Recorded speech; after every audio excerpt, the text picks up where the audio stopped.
सबसे पहले तो जो घटना घटित हुई है, अमर शहीद रविरंजन यादव जिन्होंने देश के लिए अपना सर्वोच्च बलिदान दिया, आज शहीदों के बलिदान की वजह से हमारा देश आज़ाद हुआ है। यूँ कहें तो हमारा देश सुरक्षित है।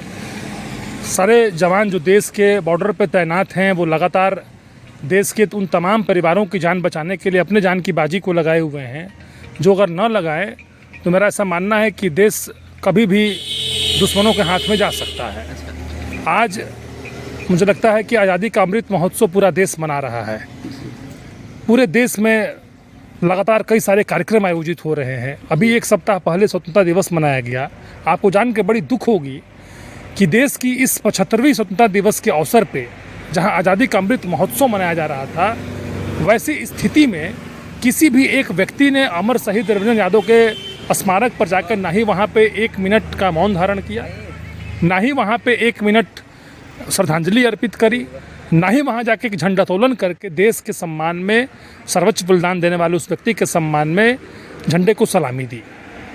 नतीजा ये हुआ, इतनी लापरवाही, घोर लापरवाही का नतीजा ये हुआ कि आपको बता दूं कि भी 2 दिन पहले या कल की रात की घटना है, वहाँ पे किसी असामाजिक तत्वों ने शहीद की मूर्ति को क्षतिग्रस्त कर दिया।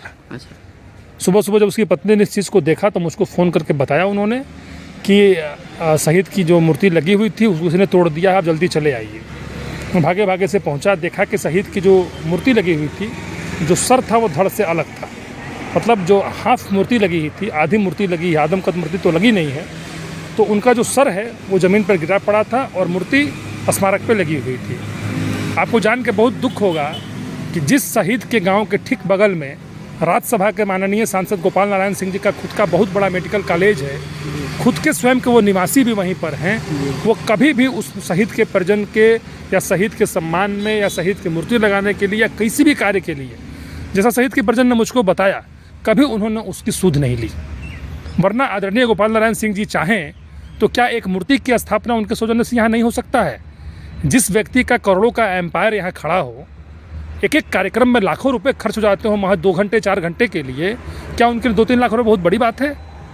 कहीं ना कहीं ये साबित करता है कि न केवल आदरणीय गोपाल नारायण सिंह यहाँ का स्थानीय विधायक, तत्कालीन विधायक, वर्तमान के सांसद, तत्कालीन सांसद, यूँ कहें पूरी राज्य और केंद्र सरकार इन शहीदों के सर्वोच्च बलिदान को भूल चुकी है, जिसका नतीजा है कि शहीद का परिजन, शहीद का परिवार एक मूर्ति के लिए तरस रहा है, एक उस पर माल्यार्पण के लिए तरस रहा है, स्वतंत्रता दिवस को झंडोत्तोलन के लिए तरस रहा है।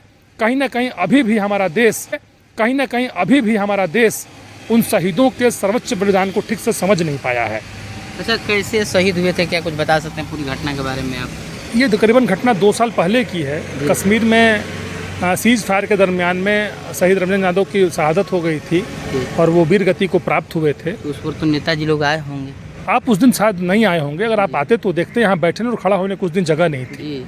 राज्य भर के नेता आए हुए थे, केवल डेहरी विधानसभा और काराकाट लोकसभा के नहीं आए थे, पूरे राज्य के नेता आए हुए थे और सबने लंबी चौड़ी फेंकी, हम ये कर देंगे, हम वो कर देंगे, हम ऐसे कर देंगे, हम वैसे कर देंगे।